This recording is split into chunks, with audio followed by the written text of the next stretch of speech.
These are some of the sounds of a mountain lion, also known as a cougar, puma, ghost cat, panther, painter, catamount, and shadow cat, just to name a few. The Native Americans say the spirit of the cougar has chosen to take the earth and walk as a spiritual hunter, to teach unconditional leadership, patience, and determination. These stealthy, strong, and solitary cats feed our imaginations, and unfortunately for many, they feed fear. They are very misunderstood animals. They are often shot for sport or when livestock or pets go missing.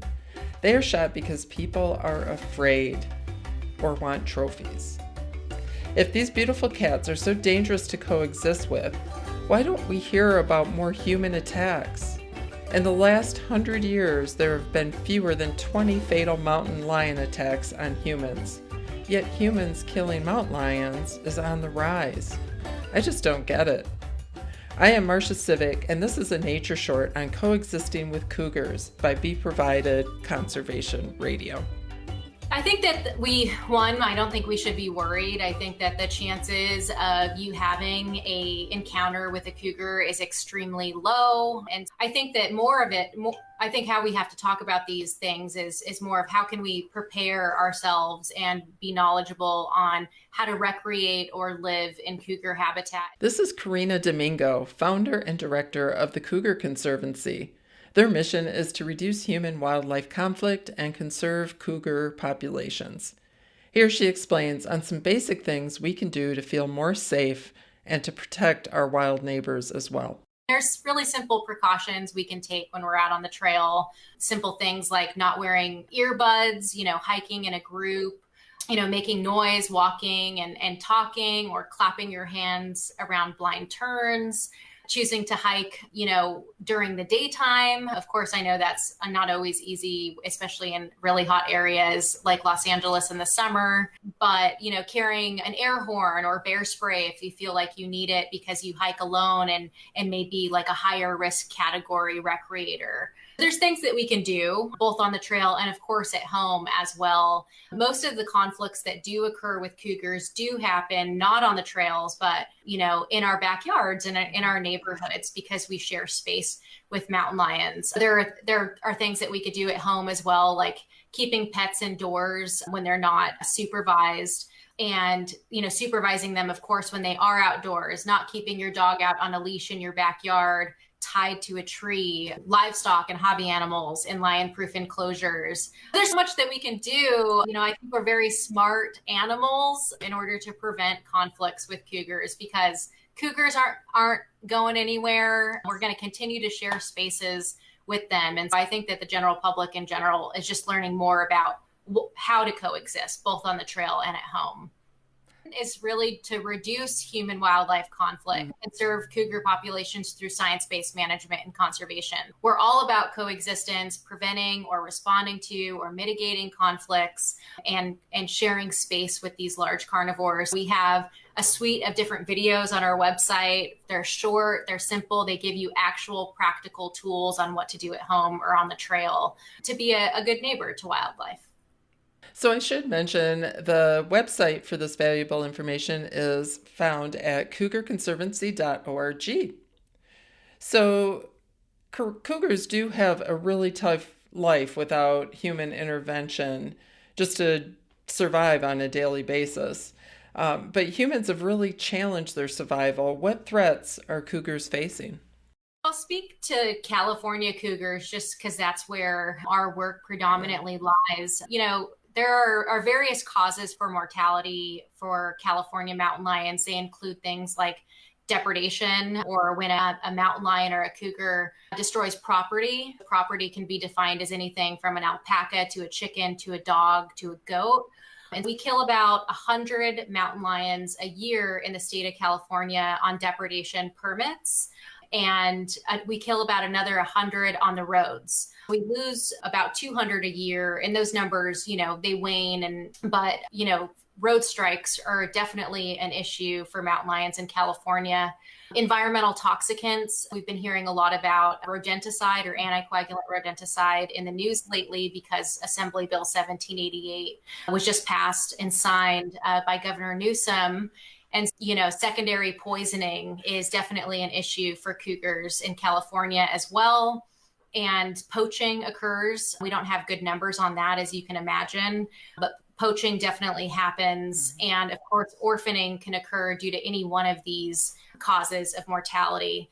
Something more on our radar lately, of course, is the increase in human-caused wildfires. And again, we don't have numbers on how many, mountain lions are killed due to these wildfires that are blazing throughout our state, but it's definitely an emerging threat. We've always thought that mountain lions, can make their way out of a fire, but over the last few years, we've been having more frequent and more severe fires, and the California Department of Fish and Wildlife has been receiving a lot more burned animals. And this is definitely a new and emerging threat.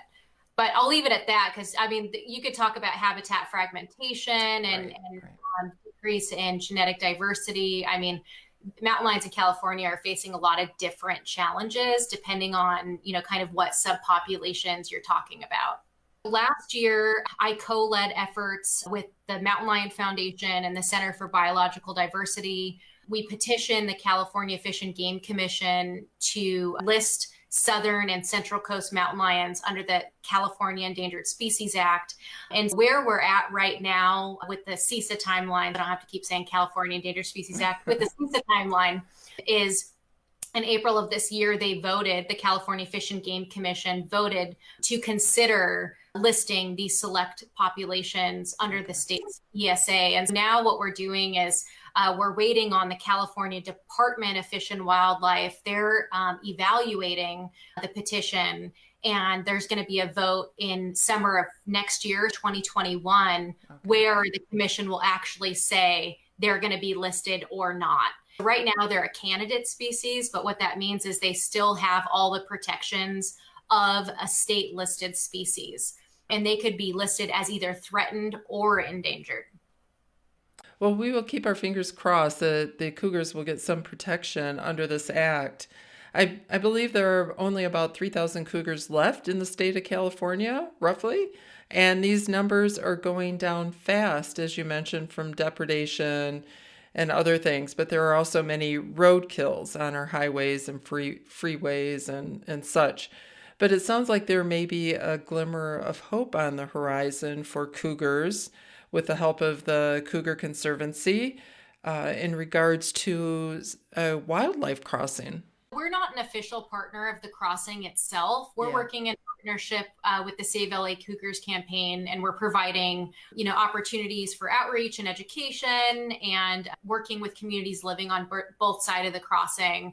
But there are, official partners that are working on the actual construction of the crossing itself. And yes, they just came out with some new renderings of what the crossing is going to look like. They have some awesome images of some of the animals that are going to benefit from the crossing. And it's good news. They're hitting the ground running in 2021, starting construction. Great. They really need to stay on goal with fundraising initiatives to spread the word online, #SaveLACougars. But that's definitely a positive thing happening. I also wanted to mention that this year, the Cougar Conservancy assisted in a rescue and rehabilitation of a mountain lion badly injured in the wildfires near Monrovia, California. The cougar ended up running out of the fires and found safety in a man's backyard, and she had pretty badly burnt paws, I believe. But luckily, the man called the right people, and that includes you, and the cat was treated, recovered, and was released back to the wild. She has since been spotted since she's been released and appears to be doing well. So thank you for your work with this. So if people want to learn more, what can they do to help with this cause and stay up to date? You can support the Cougar Conservancy if you want to support our work and our ability to go out and save cougars like the Monrovia cougar. That was done through our conflict task force.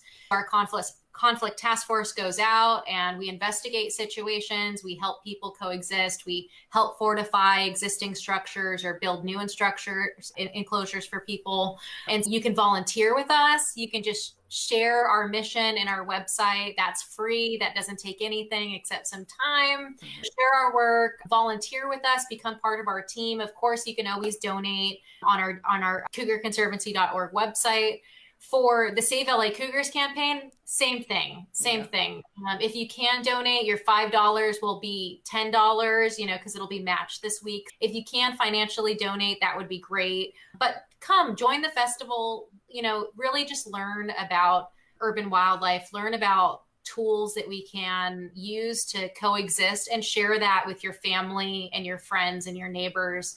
And that's really the most impactful thing that you can do. When you follow us or the Save LA Cougars campaign, we always post opportunities when the public can get involved with things like policy. Mm-hmm. And so, if you want to support the California Endangered Species Act petition, you can go to our website and sign up for our newsletter, and we'll let the public know when there's another opportunity to write in letters of support or testify at a commission meeting to show your support. We're going to need a lot of support on that in the next year. Just follow us, and we keep you guys updated on our social media channels and through our newsletter.